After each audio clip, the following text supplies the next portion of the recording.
well, let's get started. Amy's like on her way. So we have been talking about 68th Street for a long time. And probably too long, but I hope that we're in a position that it's going to be worth it at this point.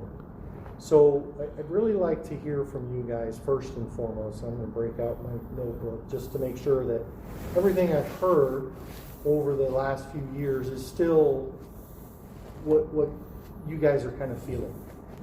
Because ultimately after this discussion, what I would like to do is let you guys talk to every neighbor and pack this room or a bigger room to have a bigger discussion about what the community really wants. But I know each and every one of you, and I know that property is important to you. You all know that we haven't seen increased enrollment in a long time, and we can talk about marketing and all of those other things. That's not my department. I build stuff and try and keep this place together as best I can. So that's really what I want to talk about, is what we're going to do to that property, for your community. What is it that we're going to do that can, if not a school, then what? So give me 2 seconds to break out my notebook so I can take notes. And I'd like you guys to just lay it on me. What is it? Again? I want to know. I need to know. I need to know that my facts are straight. Okay? Yes. I don't at any point want to presume that I've recalled everything that I should. Because what we'll do is from here, as we move into a larger community conversation, we'll be able to kind of lay out an agenda and a format for the discussion. Okay? So this is obviously a much more informal conversation, but I want to know that, not having coyotes is important. Not having homeless people is important. So who wants to run at me first? I'm good. Off the top of my head, the most important thing to me is that the school district retain that property. My involvement with the city of Scottsdale has been largely with the mature neighborhoods of southern Scottsdale. And my big fear is if we lose that property to a developer, we're going to get increased density housing or mixed use on that property. My other fear is if we lose that property and we ever need it again as a school district, whether we're going with a regular elementary school or we're going with a specialty program, we couldn't acquire that property. There's no way we could afford to get that property back, or any other property in South Scottsdale. It's just bananas. So I'd like to see something that would benefit the neighborhood, the children, so that it would be well maintained and be a positive force within the community.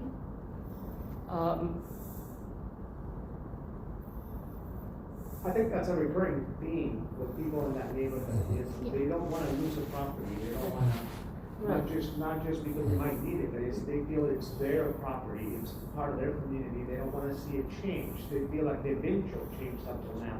Yeah. But what they don't want to see is an eyesore in the middle of the neighborhood.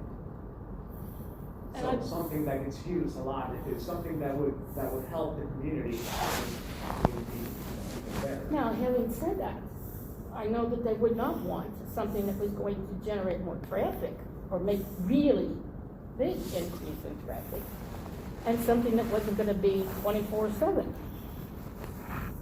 That it would be able to be used by everybody, but then again, kids and the people who live there around it. That would be a plus for me. for them.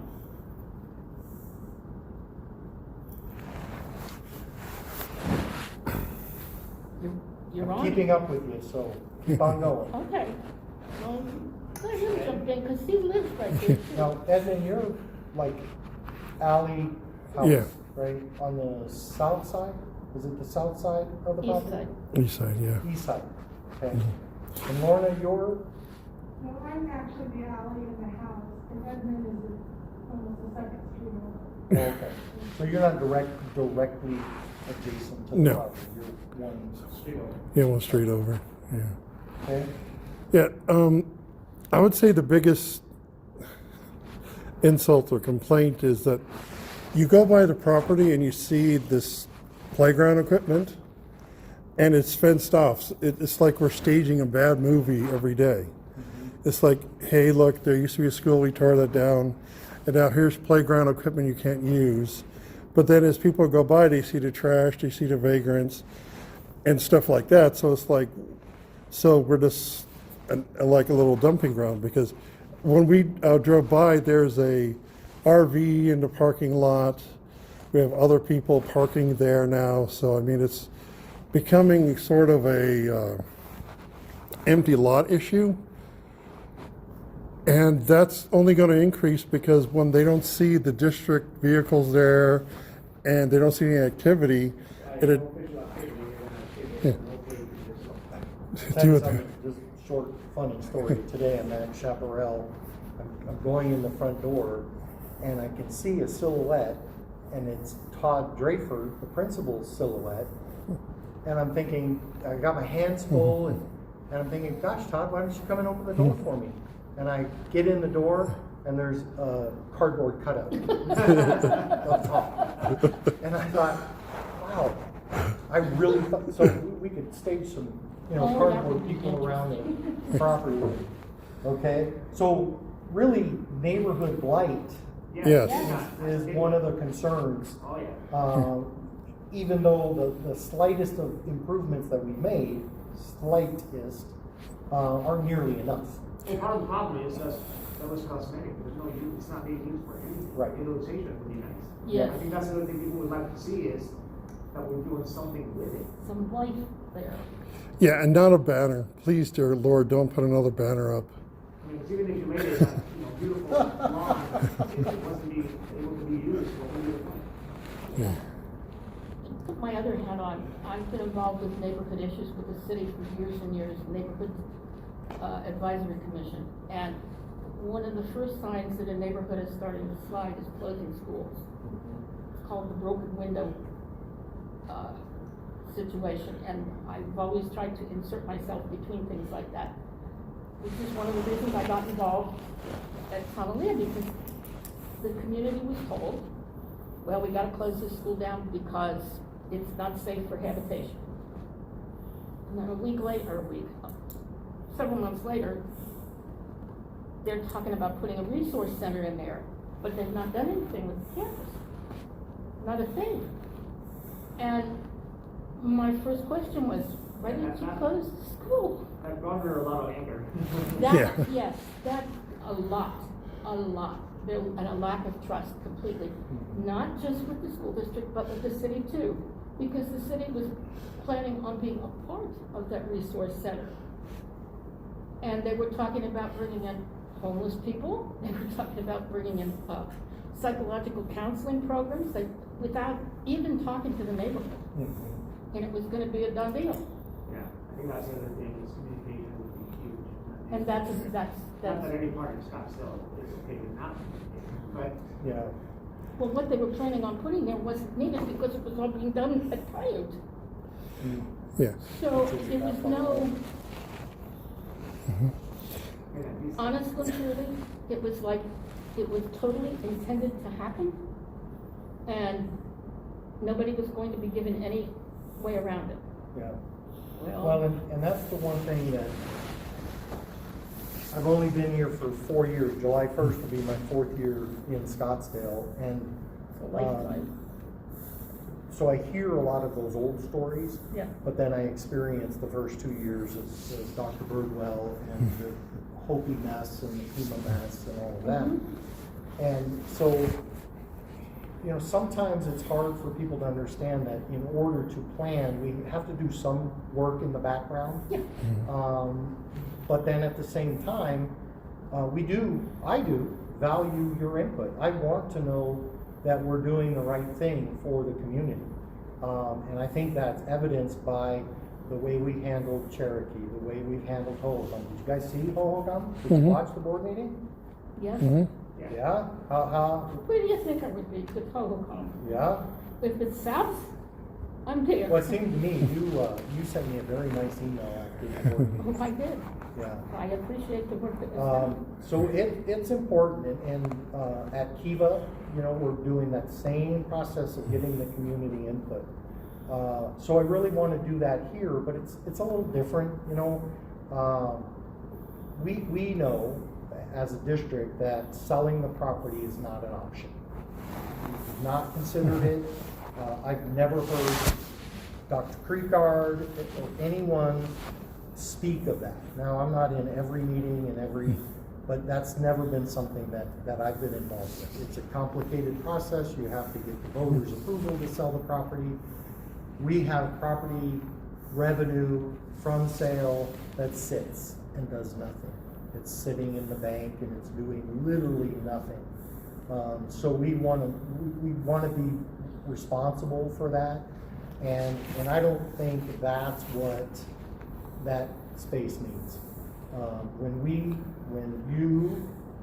you and Denise Birdwell and I sat in that conference room, Christine Shields was in there, we talked about turning it into a sports venue for youth sports. That was the conversation. That was kind of my dream right from the very beginning. And I'm kind of down for that. And so I'd like to, at this point, Lorna, do you have, you're sitting all the way back there, and I don't want you to be coming here and not talk, so.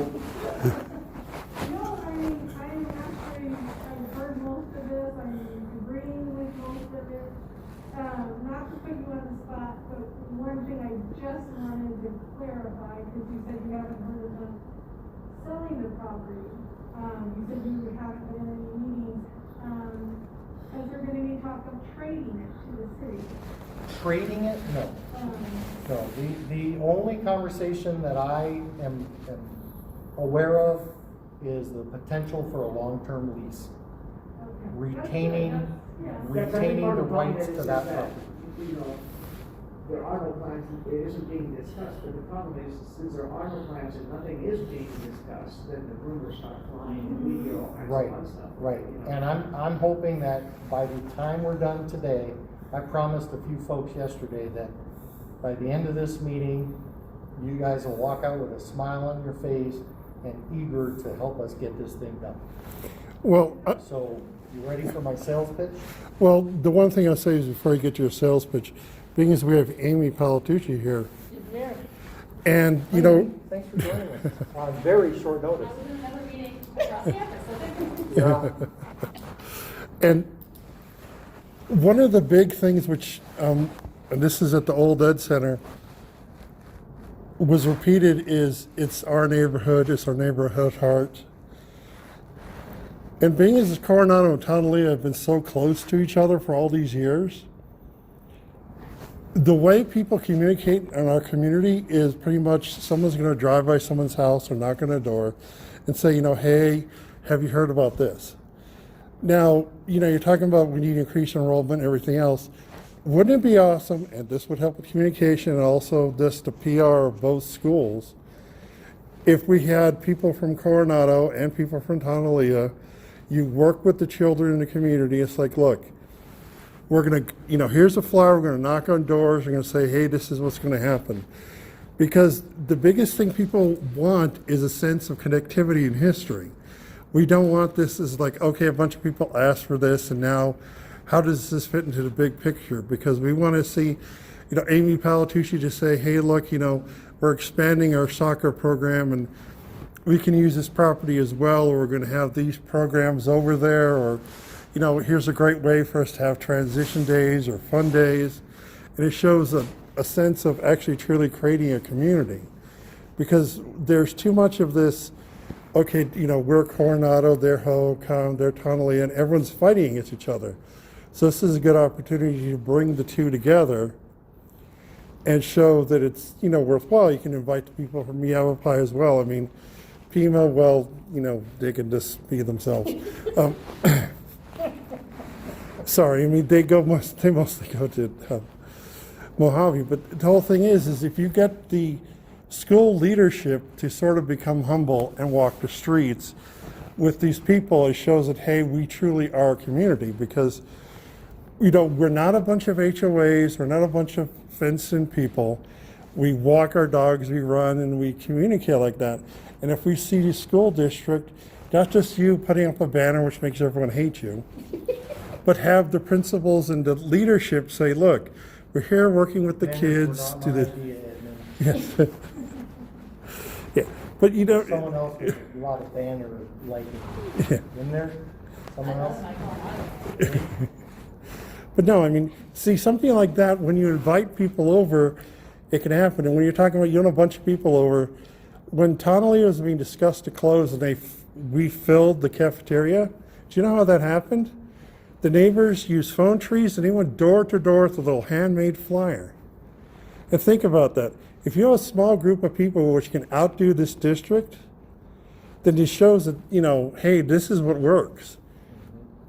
And you know, a fun thing would be for like Amy, she could be out there with a little mask on saying, you know, I could say Phoenix Rising or whatever it's going to be in the end. And it's like, you know, here's Dave Paniski, he's going to try to kick the soccer ball, probably fall down, etc. But it's like, you know, hey, we're here at this facility and here's some ideas, but we want your input. You can put down an email address, you can say we're going to broadcast this live, whatever, but come down to whatever location it's going to be. And it can work. I mean, and especially if you bring people to Coronado, you could start selling this school as part of the community. Because once you do that, then people say, hey, look, Coronado isn't just what I thought it was. It's part of the community, and it's like I can see the path of my kid going through Tonellia or through Hohokam into Tonellia or Yavapai. And, you know, then you're going to have people saying, hey, look, this is what we're looking for, because in this entire city, we have a lot of people who value history, but when we look at a school district, it's like, I know you love to build, and that's the biggest problem we see is like, you guys just want to tear stuff down and, you know, and give us the big, you know, middle finger, say, sorry, it's our property, and, you know, lump it or leave it. So now it's time to be humble. Have you been by Hohokam? Yes. Have you seen Hohokam? Save 6 buildings. Mm-hmm. It is going to be one fantastic school. I think of all the buildings that we're doing, that's going to be the best one, by far. And we want that community. We didn't get the response that we wanted from the invites, the digital invites. And one weekend, we passed out a square mile worth of flyers to get that community out to the meeting, to get the input that we needed for that school. And it was loud and clear that what they wanted was to save some semblance of the Haver design. They didn't want to save the whole thing. They knew the plumbing issues. They knew all of these issues, but they wanted to save something. And so that's what I'd like to do for you guys. I can't build you a school there. No. There's no kids to put in that school. But we can do something, I think, that you as a community, your grandkids, your kids, your whoever can use it and enjoy it, and it'll look nice and it'll be well kept. And ultimately, what better than that can we offer? Now, is what I'm going to show you the end all? No, not at Dennis, all. I would argue that having something like that actually can improve the enrollment. I coach in a league in East No Valley. doubt. I coach in the East Valley. In the school I coach at, a lot of my kids didn't know about the school. They're learning about the school by coming out and playing for me, because they don't have to. I coach at the school, but I don't work for the school. So we're a separate league. Right. So as they come out, they're learning about this, and then we play other schools, so they're learning not only about my school, but they're learning about the other schools. And they get to see the campuses, and they get to visit, and they get to learn all this stuff about them, and meet people from these schools. Yes. And next thing you know, you do have kids. I think kids move to my school not because of me, but because their friends are there. Yes. Yep. You know, it builds community, and absolutely, I think it can. Well, in this place, I think this place looks better than it's looked in years. Oh, yes. It looks absolutely fantastic. They got an awesome principal that doesn't call me anymore. I still love you though. Yes, what you did by going out to the community is something we have tried on the boards and commissions to get both the city and the school district to do. We used to do it through the schools. The city decided they weren't gonna do door hangers. They weren't gonna do flyers. They weren't gonna participate in going out to the neighborhood and talking to neighbors. That was wrong. And that cuts off not just communication, but it cuts off community. It really affects community. So doing that, and when we started doing that, we had an event in the school parking lot. We did like hot dogs and hamburgers, but in the morning before lunch, the teachers went out and the principal went out and the parents went out and went door to door. Whether you had a kid in the community or in the school or not, we handed out flyers, we talked to people, we let them know we were there. The city manager went out with us. All of these kind of things took place, and then it all stopped. And not knowing what's going on next door, whether you're a neighbor or a business, doesn't make you feel really part of the community. And it also doesn't give you that little bit of sense of responsibility to the community. And that's what we need to get back. So, if you want people going door to door, let me know. I borrowed his cane, so. I think people would be willing to do that. I know I just walked this community, yesterday, because we're having a celebration here tomorrow night, if you guys wanna come, we're doing, diploma pickup, so I walked all of these houses to make sure they knew, so we wouldn't be loud. Cool. It was well received, so I don't even know what we're talking about, but I hear Nancy there and just know that I would be willing. Yeah, okay. Absolutely. Not a problem. Lorna, anything else that you'd like to share before I share my pictures? Well, first of all, I just want to thank you for having us here. Because this is really kind of what all of us are saying and feeling. I think you are kind of the missing link in pulling that together. And I'm saying that I'm talking to tons of people at the other schools. They were like, they did feel included. They felt like they knew what was going on, which we haven't had in years. And that's, I think, where the breakdown was. So I wanted to thank you. I know you're out working, this is your night, and you chose, to talk to us and communicate with us. Never off work. That's that blood pressure. I don't think it is. And, what Nancy was saying, I think it builds that trust. And also, I think we also have another unique tool. I don't know if it's proper or not, or if the principal feels okay with it, even with all this, but, I did see that the Coronado thing was on next door. So they let all the neighbors know. And, I think that's also another tool we could be using to inform people that aren't neighbors or activists or something, as what Edmund was using is to let people know. But I think that next door is really effective. It is. A lot of people are reading it and seeing it and bringing more people in, but I really just appreciate you doing this for us. You might not even know what it is yet, but it's nice. It's not just me. Can I get a drum roll? It was the 68th Street property, that's all I know. Ready? And you can bang your cane. There you go. Now there's just one more surface we gotta sanitize. Great.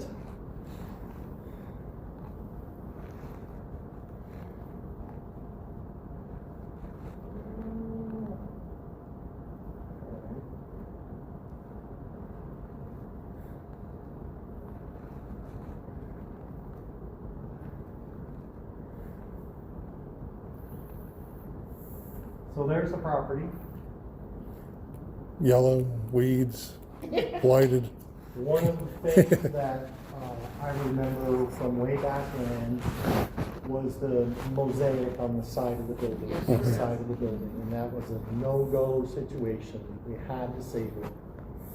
That building is completely gutted, it's covered with wood, it's a good structure. And I think that that would make for, and my original plan was for it to have some public access restrooms and maybe a community room in the middle. That you guys could have community meetings, or they could rent it out for birthday parties, or whatever they wanted to do. Because it's a fairly big space. It's about 3,200 square feet. Obviously, you need some of that for mechanical equipment and things like that. But it's a good size space. And you know, maybe Chuck E. Cheese isn't for you, and this is something you'd like to have. So that was my original plan. Then we had the folks at Rose Law come and chat with us, and they were representing Phoenix Rising, and we talked quite a bit about what the possibilities could be. I think Phoenix Rising, what I know of the program, the conversations that I've had with them, they're like all in. They want to improve the community. They want to get kids involved with a great soccer program. They want to do a lot of things. And it's like, whoop, let's talk to our community first. And they're all in for that too. So all of the guys at Phoenix Rising are willing to come down and talk about their dreams and aspirations for that property.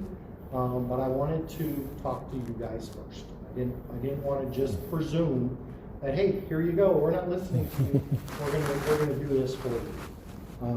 Because that's just not the way I roll.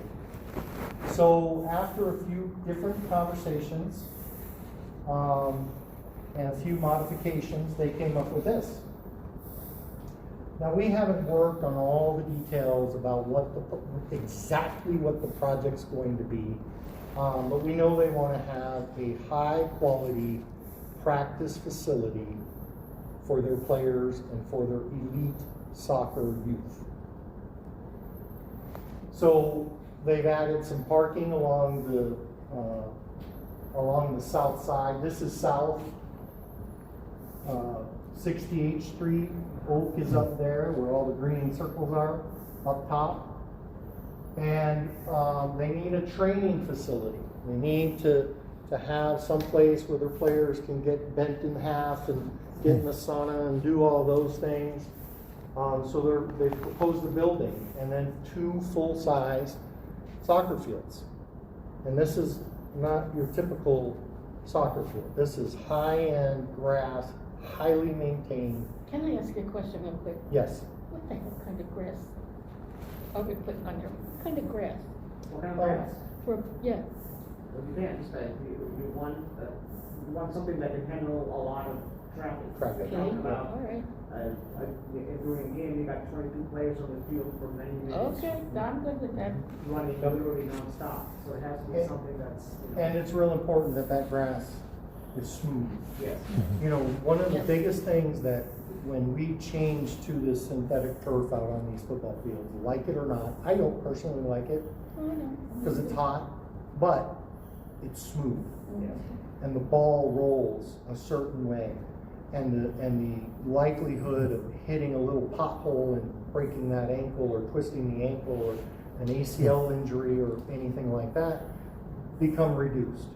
So when you're a professional soccer player or a professional football player, you play at the highest level, you need high quality surfaces to play in. Yeah, it has to be natural.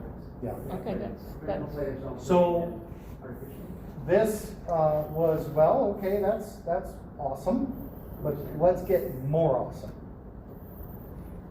So this in red is a walking path all the way around the facility with these individual workout stations. So as you walk your dog or just exercise, you can stop and do push-ups and pull-ups and sit-ups and all the different things. You've seen them at the parks. Yep. So we still retain that small building. We have a little area out there. Over on the other side, the red area, What is that? number 2, is they call it a new public playground in landscape architect shade. Okay. So this second round, after we had the early conversations with Rising, this is what got me excited. Because this is essentially a park. Now, caveat here. High-end grass doesn't get dogs on it. Doesn't get a dog park. Doesn't Coyote. have just anybody using it. This would be, hey, we're gonna use this, and this is ours and only ours, but all around the perimeter, we're creating something for, Is it only there? there's still a lot of conversation to have there. Okay, a lot of conversation to have there. My question would they be amenable to like staging clinics or camp? That is like their biggest part of all of this. They They're a know, quality know program. Yes. that this school by itself produces state championships. So for them to, and that's one of the things with a lot of the sports programs, you know. What they're trying to do, Dennis, is what they're trying to do is they're trying to emulate what you have in Europe and other countries, is where they have. Create their an own- academy. Yes, where they Yep. have their own academies. Yep. So there's a lot still to be worked out, but I wanted to show you guys this and say, hey, is this something you can get excited about? Yes. Is this something that you can share with your neighbors and say, hey, we've got at least something to start working with, and we're gonna have these conversations, join in the conversation, but it can't be, I used to have a pastor that said, you know, it's the holy huddle, us four and no more. No. And obviously we can't do that. We need the community to come in and get involved, because there will be people that say, hey, well, what about our school? What about, and so, you know, we'll address those things and we'll talk about those things. But the reality is I've got a half-empty Navajo, I've got a half-empty Hohokam, I've got a mostly empty Yavapai. There's other decisions, and let's not go there tonight, No, because no. all of those decisions about TK8 and what's gonna happen with it No. and Coronado, that's not the purpose of this. There is a man that's coming, a superintendent that I think is gonna be blazing a trail for this district. And he's curious. Yes, yes. So, I think we'll get there, but this is what I think is important to you guys and to your community. I have a question. Okay, so pretty much people understand that, hey, Phoenix Rising is going to have their clinics, their people on the interior should have an exterior. Is it lit?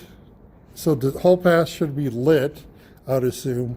And does it have shade? And will there be like benches and stuff? Because one of the things which would be, I would say, a nod to the community is that as you go between those stations, it could be like, this is Jim Heather's bench for, years of service, or, something which integrates the school and the community together and is also useful. Yeah, so one thing that landscape architects like to do is plant trees. Now in the district, when we build a new school, we take that architect's plan and we cut everything in half. So if he's planting 54 trees, we're cutting that in half. If he's doing 400 bushes, we're cutting that in half, because we don't have the maintenance staff to do it. But when it comes down to Phoenix Rising, this would be their thing to take care of. And you can guarantee that it's a representation of them. It's going to be shaded. It's going to be all of these things. It'll probably be the nicest facility of anything, because they want, They want to put on a good face. exactly, they're gonna want, what's that? Well, that hasn't been worked out. But know this. My concern is this, Yeah. Dennis, I love what they're doing, I think they're quality organization. The problem is, professional soccer in America hasn't worked out. It hasn't worked out in 100 years. So, if you go by history, odds that these guys will be here 10 years from now are, just going by history alone, Right. it probably won't be. So, I had a discussion, if- before you get going, I had a discussion about this before I started talking to people, because I have two sons who are grown. And I asked, what is your feeling about the longevity for the rising and for projects like this? And I got a very surprising answer from my youngest son, who would normally have turned around and say, what are you talking about soccer for?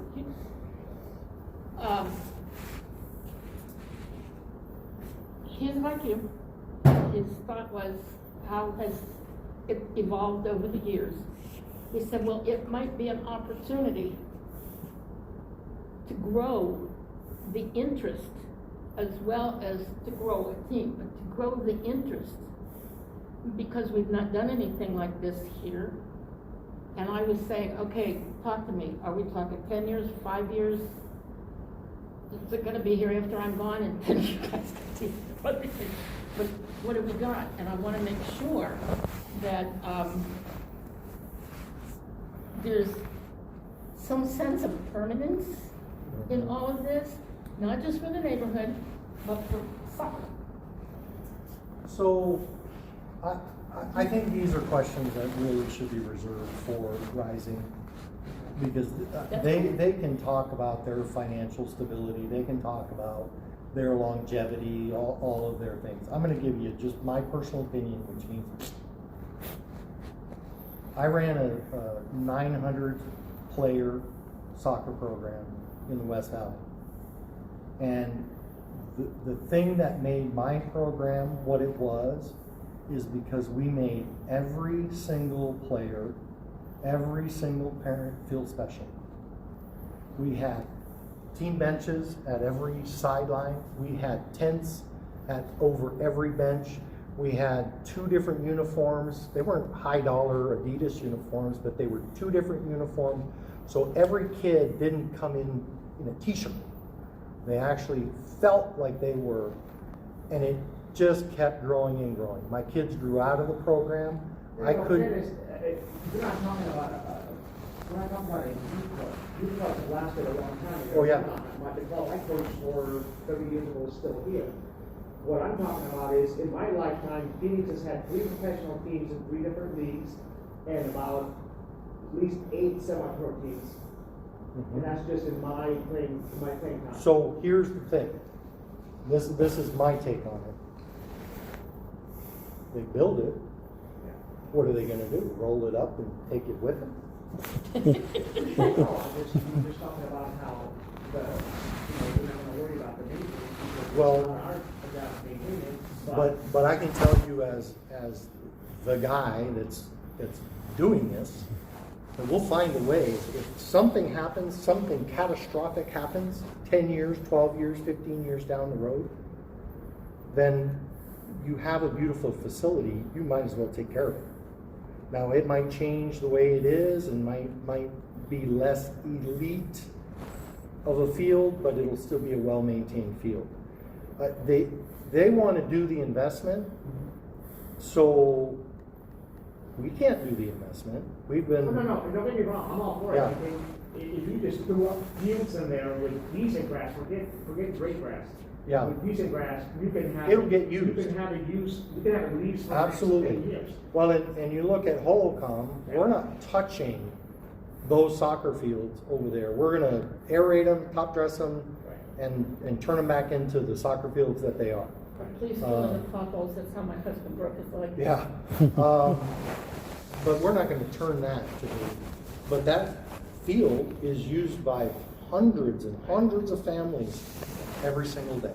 I agree. Yeah. Yeah. So I really don't want to speak for Rising as far as their, if they got an MLS bid, if they got the stadium, if they got, who knows what all of that I was holds. curious if that was true. I just think the big thing is, and I've said this to Michelle Marshall, is like, if they build it and whatever happens, they're not going to roll it up like a tent and take it away. So then we just then take over the responsibility of maintaining it. And we can generate enough revenue through rentals, to take care of it. I know that I can create enough revenue Well, I know, to, Scottsdale Sports Complex up north, yeah, if they open it up 6 months in advance, if you're not there at midnight, Yep. booking it, it's not available. Yep. We do it for our league, for our Yep. tournament. So, yeah, absolutely. So, my question to you is this something that you think your community will say, yeah, let's sit down and talk, let's get going, let's roll up our sleeves? One more question, Yes, ma'am. lighting. I don't know. All right, let me They suggest would have to that they, have, they would have to have like, there's no. they way need, to- Yeah. they need it in a couple of different ways. City of Scottsdale has I don't know if it's the ordinance, but a requirement that low-level lighting. Now, there are all kinds of ways you can do that with, Yeah, because we did it. they're much better nowadays. Yes. Low level lighting. That path around there, if it's to be used, It's not to be lit. it's gonna have to be lighted. Well, Absolutely. they would have to, city ordinance says you have to light your parking lot Yes, at the very least. and you can do, To make Safety this a lighting. facility, when you're in the summer, it doesn't get cool enough to even breathe outside until 9 o'clock, they would have like park lighting, sidewalk Yes. lighting. I would imagine that that's part of the deal. that's cool. The question is, do they have field lighting? And what does that look like? Now, Okay. I can tell you that you turn on these field lights out here on the football stadium, the old metal halide lights, they're awful. Yeah. And they have so much whitewash, you can see them for miles and miles and miles, and they're awful. The new stuff, if you've not been to the Phoenix Rising location, they've got the new LED lights. Yeah, you can't see it. And you could literally step here and you're in the dark, step over here and you're in the light. They are that precise and just amazing. Now, we want to do that for our football fields, but it's about $900,000 per field. Oh, I don't know. So, we're talking about a major investment, Okay. and they can't roll it up and take it away. That's the bottom line. I guess I just wanna make sure it is being thought of. Oh, yeah.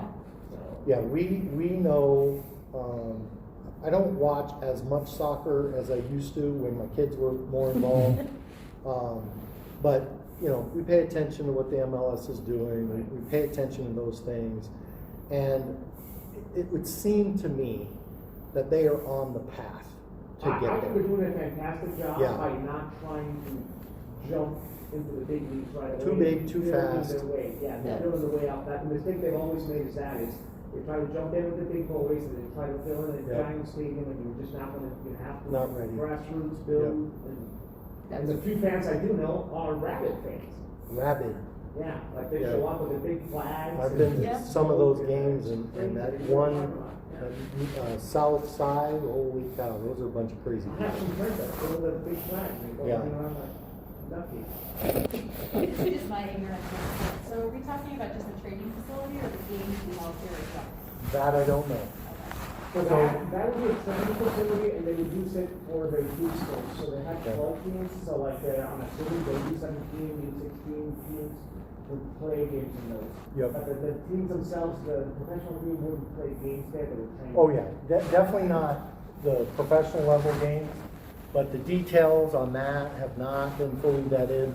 And again, I don't wanna say anything that someone said, well, we didn't say that, No, right? no, no. They gave me this, I'm just wrapping my head around it. and they said they're excited about doing this, so I'm sharing this with you. Yeah. But all of the details about games and youth and all of that, I know they talked about wanting to do clinics. I know they talked about wanting to sponsor kids to play. I know they wanted, they want to do good things for their community. Why wouldn't they? Yeah. They already do all of that, I guess. Yeah. So, and I don't know a professional sports team that doesn't, Right. right? They all have their marquee players that go out and do those kinds of things. So, yes, Lorna.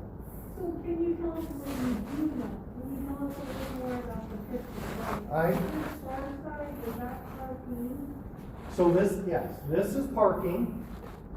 And then there's parking up there where the existing parking lot is.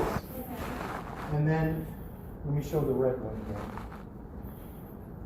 Is the alley still to exist between? Oh yeah, we can't affect the alley.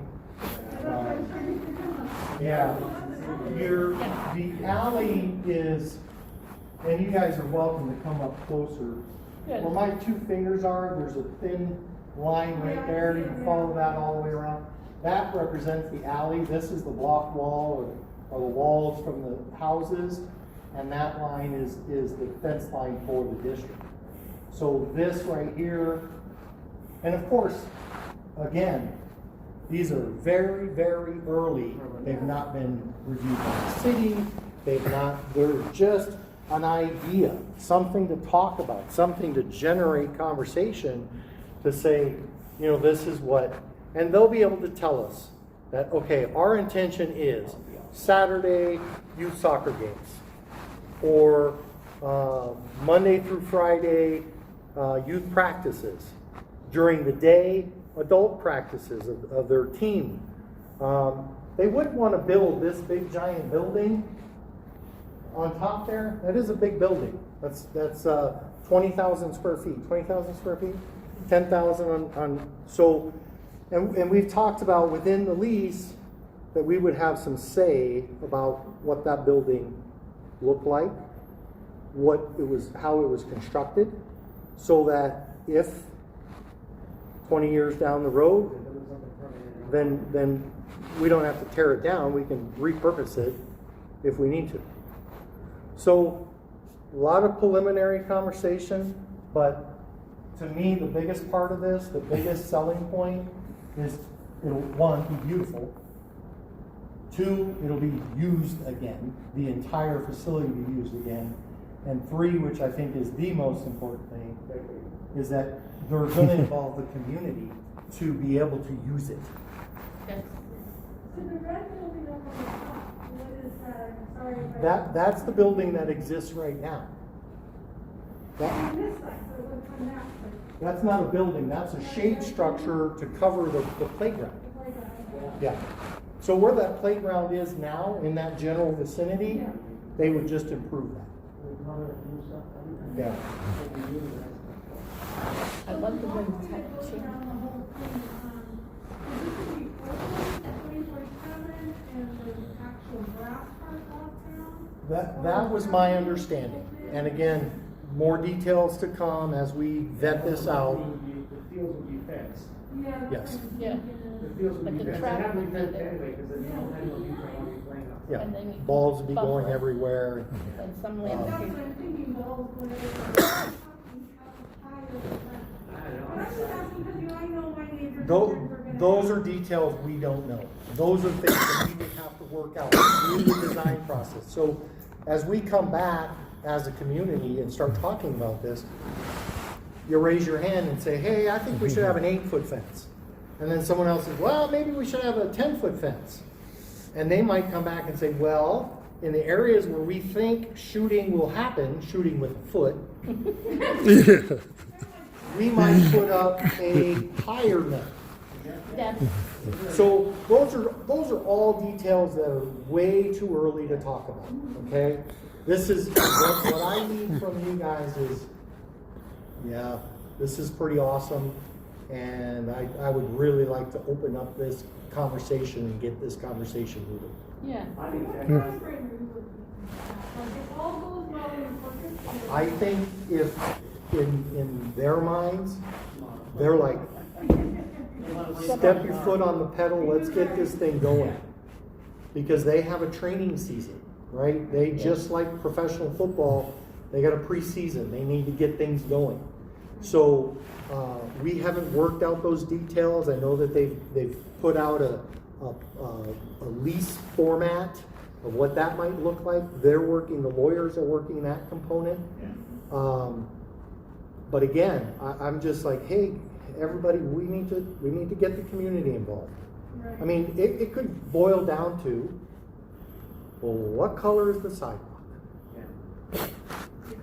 Right? Yes, Are we gonna have benches every so many feet? So Us larger people that need rest Yes. can sit down and rest every once in a while, but still get out and exercise, Vote, vote. right? Yes. So, Building guy, what would it cost, what is timeframe would it make to build this? Just hypothetically. I think For if, argument's purposes. if all the pieces of the puzzle went together, they could probably do it in about 8 months. Really? Wow. Yeah, because you're talking about mostly landscaping, some concrete, stuff like that. Now, they may phase it, and again, I haven't had this conversation with them, but if it were me, I would do all of the other stuff, fence it off, and build the building. The building might take a little bit longer to build, but everything else could be in full use in advance of that. Right. So it really just depends, and those are things that, will work out quickly. Once we have a couple of conversations, it's gonna be pedal to the metal, your hair's gonna be blowing back, and it's gonna be, moving. Because they want this, and they want their players to be on that field for preseason. So it could go very, very quickly, but not at the expense of letting our community have their say. Okay. Okay, but one more question, so on the far side of the playground, is there 3 little white boxes, what are those? Those are just numbers, those are numbers that reference the notes on the side there. So let me, I think they have to, yeah, let me make it bigger. Did you do handouts? Did you say? No, I did not do handouts. You want handouts? I have one version of it in paper form, because I didn't know if I'd have the technology work. Do we have a copy of that? It's not mine to give, but I will certainly ask the That would question. be awesome. Okay. Yes. I think I love it. I think we could sell it, but I think just saying. It's only fair. So we've got a number 2, a number 4, and a number 3. Yeah, what's So let's go to the notes.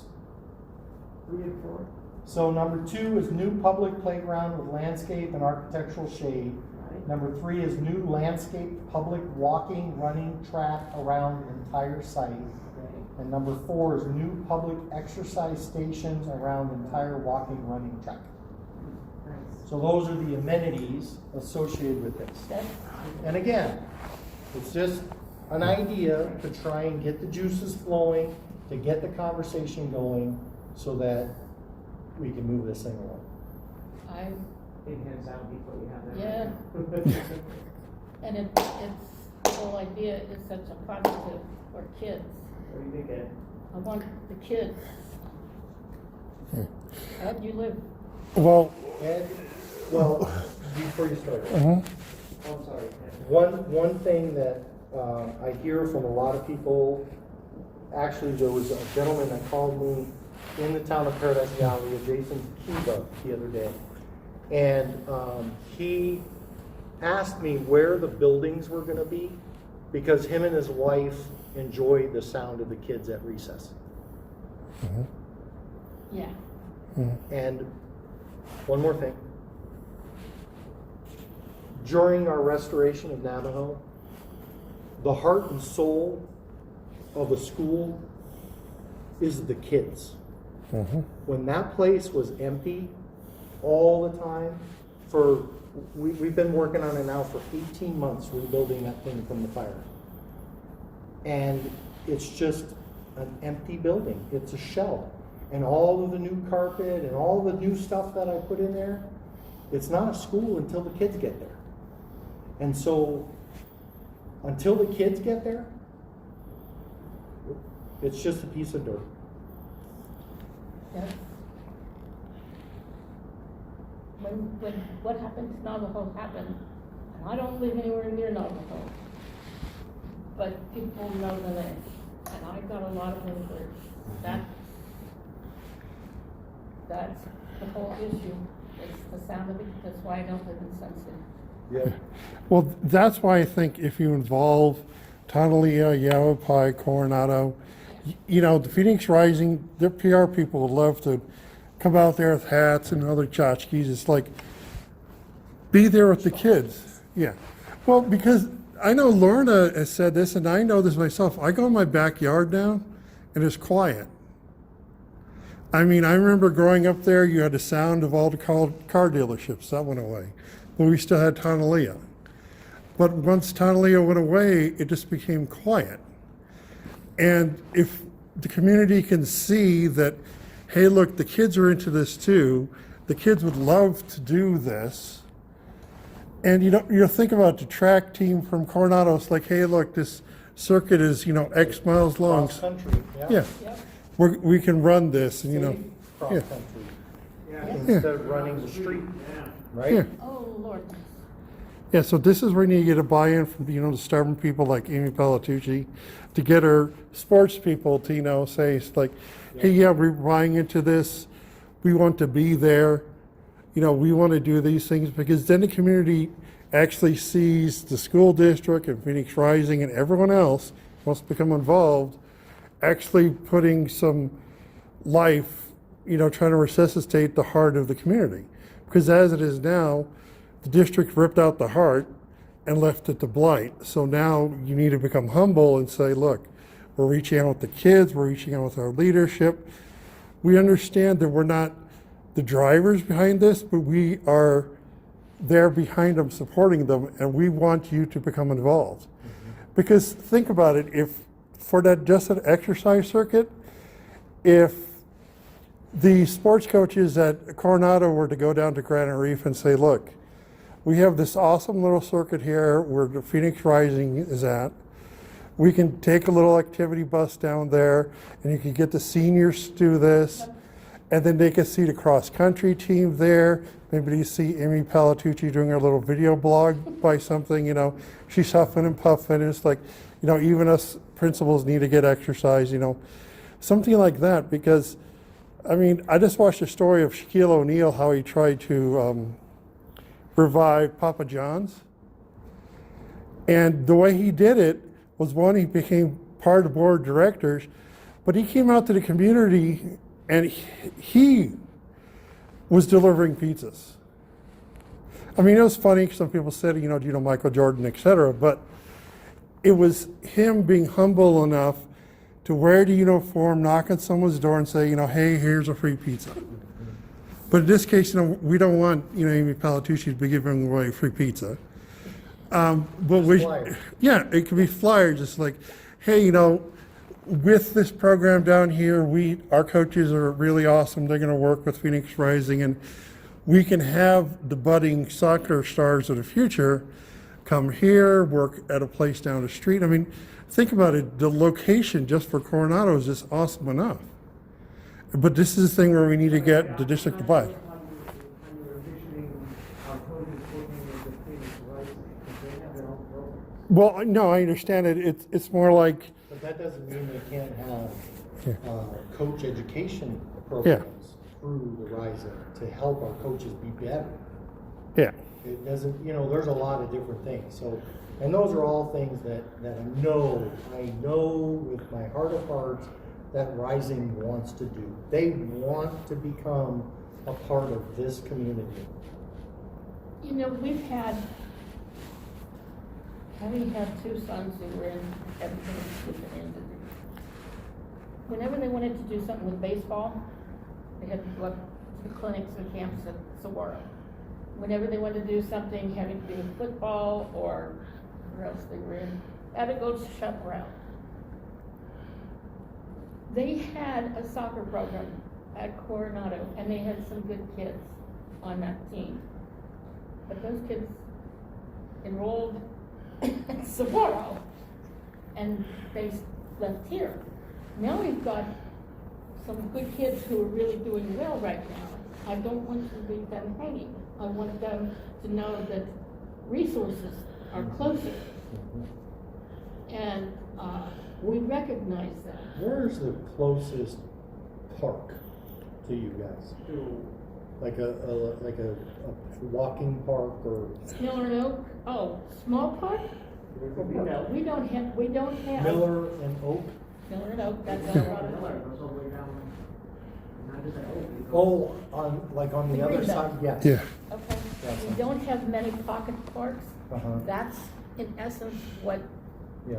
size-wise you would be creating. Yeah, we But don't that's have those still, pocket we parks. have- that's still well over a mile away. That's right. We don't have those pocket parks that they have at other. No. other communities. So this would be so ideal. I mean, because when you go Yes. to TK8, its current location, there's no park around there. Nope. None of that community has Nope, a park. everything to the west of that. is all Nothing river. west, behind the old dealerships.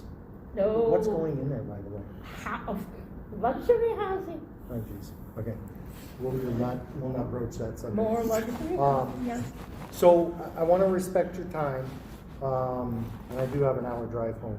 So, are we in agreement that this is something we want to pursue? Yes. And there's still many, many, many details to work out. Yes. And I think that there is not one person that is not willing to sit and listen. I really believe that if we were to lay this up on the wall and say, okay, just let's observe, and then let Rising answer the questions about how it's gonna be used, when it's gonna be used, what the schedules are gonna be, do all of that. And when you raise an eyebrow and say, well, you know, I really don't like 10 o'clock. 10 o'clock, yeah. I like 9 o'clock. I like to go to bed after my 9 o'clock news. Then, you know, that's part of the conversation. Yeah. That's part of what they need to understand. Yeah. So I would really like some of these to say, let's make this thing go, and Go we for need it. to get the community in here All right. and have that conversation, get Rising to the So we can table. start talking about this now? Yes. Cool. Absolutely. Yeah, and ask some permission for that. Yes, absolutely. I'm Jennifer. I work with Rose Law Group, and I'm not an attorney, but I work with the attorneys that are working with Team Driving. They're our clients, obviously, and this is super exciting as Dennis is presenting it. I do community outreach, so hopefully I'll be getting to know you and your entire community a lot better. Love the idea of knocking on doors. I think that's fantastic. That's what we usually do. So I'll be with Dennis and hopefully many more meetings with y'all, and I just wanted to introduce who I was. And as far as handouts of these, we're not quite there yet, but after this conversation with me tonight, this is fantastic. This is like kind of the kickoff in the right direction, and we will definitely get you exhibits to share as quickly as we can. Awesome. This is gonna be fantastic for this entire community. Awesome. That would be, yeah.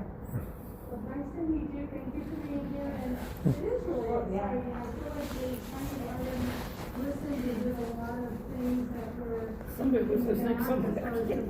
Well, it would, Well, that comes, that is your school district. And they truly know you so well, and they know what needs to happen on this property. I mean, it's unfortunate, I, drove by it, my daughters go to the Scottsdale Unified over up north a little bit, they're a chaparral. And I was down there, I actually thought this was the school, like this is the court, and I drove past it, it's so chaotic. You've got this beautiful neighborhood, and then just empty property.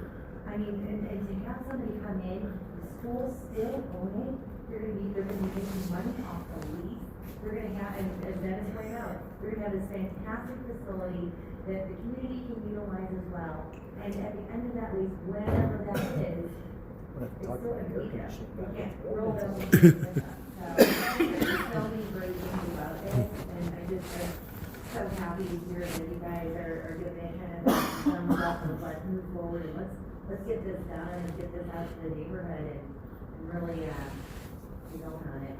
As far as I'm concerned, it really looks like they've looked at a lot of different things, a lot of things Yep. that you talked They about. have. Put these things into place, I mean, I do think there's still work. Like I Sure. said, with the lighting, like, you said, it is an issue. But, back in the day, they were considerate of the neighbors and the neighborhood, and it kind of looks like this is a really unique Yeah. thing for this property. Yes.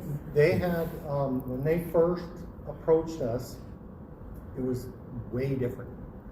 And only from all of the conversations that I've had was I able to share that information with them. And I think you guys all validated that again for me. And so we're gonna put that in stone, that these are the things. And I'll present that to Rising, that they need to be prepared to address these kinds of questions, so that they don't come in flat-footed, and then their sleeves are rolled up, ready to work. Right. But it's nice the walking path, you know, a lot of community stuff, And no coyotes. Yeah. Well, I can't guarantee that. Yeah, I have a picture on my computer in my opinion. of 5 Evelina walking down the street Okay. from McCormick Ranch. well, I am so glad you guys all came. I know that people are a little reluctant to get out and do things, but I'm glad you came, and I hope that, you know, you're happy leaving here, that we're headed in the right direction. Yes. And I know without a doubt that they're ready to rock and roll. They want to make this thing happen. So it won't be long before this could potentially become a reality. Go for it. Okay? I'm in. Sounds good to me. Thank you guys. Thanks a lot for coming out.